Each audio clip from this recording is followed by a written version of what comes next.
Ngayong araw nga ay magluluto tayo ng kare-kare na nakahalo na yung bagoong sa ating gagawing sauce. Kaya naman pag natikman mo to, masasabi mong sauce pa lang, ulam na. Simulan natin sa pagpapalambot at pagpapakulo ng ating pork belly. Takpan at papakuluan ko lamang ito ng 1 oras. Kita nyo ba yung taba niyan? Isang kagat.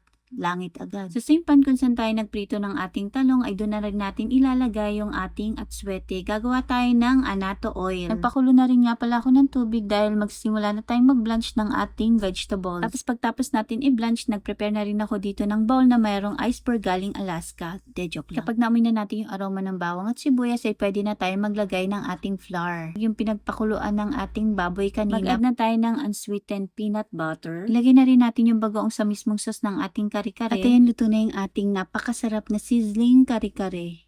Grabe, ang sarap. Sauce pa lang, ulam na. Tapos yung gulay, perfect.